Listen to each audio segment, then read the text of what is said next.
Welcome everybody, I'm DarkHour717 and today we're going to take a look at the Consolidated Outland Hoverquad. This is a new hover vehicle that was shown and highlighted during Luminalia and now has been placed in PTU for testing. Before we get started though, don't forget to hit that like and subscribe button. It really helps me out with the YouTube algorithm and I know I can say I honestly appreciate it. And also stick around to the end of the video to find out how you can be entered in to win an Avenger Titan starter pack with Squadron 42. Currently in Star Citizen, we have a number of different small hover style vehicles. There's the Drake Dragonfly in 3 different versions, the Standard, the Yellow Jacket, and believe it or not, some own a Star Kitten variant. We also have the Auec Nox and Nox Q, and the newest one about to be introduced to the live universe, the Consolidated Outland Hoverquad. As there are others coming down the pipeline as well, this category of vehicle will continue to grow.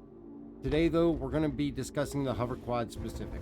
The Consolidated Outland Hoverquad is currently not available outside the PTU and not for sale on the Pledge store yet, though the anticipation is we're going to see this come Thursday, the 3rd of February 2022. Prices have not been announced yet at this time, though I anticipate that will fall right in line with the current offerings, either on the lower side or right in the middle. The Dragonfly goes for $40 US as a pledge, the Auec Nox Q is $45 as a pledge, and the X1 is in the $65 US range for a pledge. So my hopes are that we're going to see this really come in at between that $40 to $50 US range at most. Hopefully we don't have a repeat of the issues with the cut of steel and the overpricing. The reason for this is that the Hoverquad is actually set apart from the Dragonfly and the Auec in the fact that it does not have any shields or guns built onto it, nor does it have the hard points to add them after purchase. The information that we do have currently is courtesy of Auec Games. The Consolidated Outland Hoverquad is classified as a size 1 vehicle for personal transport. It only seats 1, but its total HP is 3,500. Its length is 5.15 meters, width is 1.45 meters, and the height is 1.32 meters, and has a mass of 1,249 kilograms. Its max speed is going to be 125 meters per second with an afterburner speed of 600 meters per second. The hydrogen fuel capacity is 16,000 liters, which be aware the hydrogen fuel capacity seems a bit off here as a small hover bike. I have a hard time really believing or imagining that's holding 16,000 liters. In comparison to the Drake Dragonfly, it is a smaller vehicle and actually it shows it when you drive it. The ship design was actually meant to be a companion vehicle built to partner with the Consolidated Outland Nomad. Built for maximum maneuverability in game by using its 4 separate grav-lev pads. In driving the Hoverquad, I do feel it has a very sleek design. It matches right up with the style of the Nomad as it was designed to do.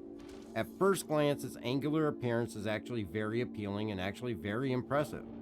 As you walk around the Hoverquad, you find a single storage compartment that has room for a small amount of items that you can carry up to 125 micro SCU. I was able to get in several guns, ammo, med pens, a helmet, and some other small items, and I still had room to spare. It was even capable of carrying some armor for the arms, but trying to put the legs in, it actually took up 100% of the capacity just with the legs alone. As far as the handling itself, I feel this thing drives like a dream. I think it has easier and more intuitive controls than the Dragonfly or the Nox. Speed listings per Auec do have the Hoverquad besting both the Auec Nox and Drake Dragonfly by a fair amount. The afterburner speed was equal against the Auec Nox and 100 meters per second faster than the Dragonfly. Off the line, this thing will actually take off like a rocket. Once you're moving, controls are smooth and very simple. As it speeds across the surface, raising and lowering elevation works very smoothly and is easy to maintain at specific height. As we tested across Clio and as well as Daymar, the bike was actually much like any other bike and prone to launching into the air off a hill or a small bump. Its ability to maintain control in the air was equal to the other hover bikes in game, and in my opinion, the 4 grav-lev pads almost made it feel far more stable at higher speeds.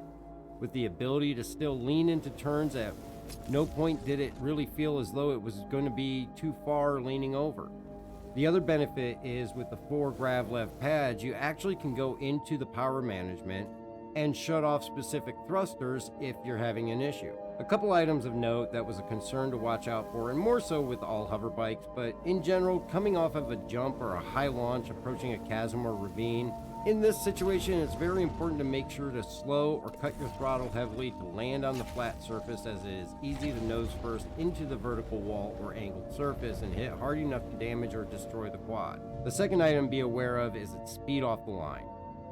Pay close attention to the limiter position, because when you're in a tight area or even just parking it on board a ship, with no adjustment, it defaults in the mid position of the limiter, and this thing can take off like a bat out of hell and send you right into the wall or even another obstruction nearby.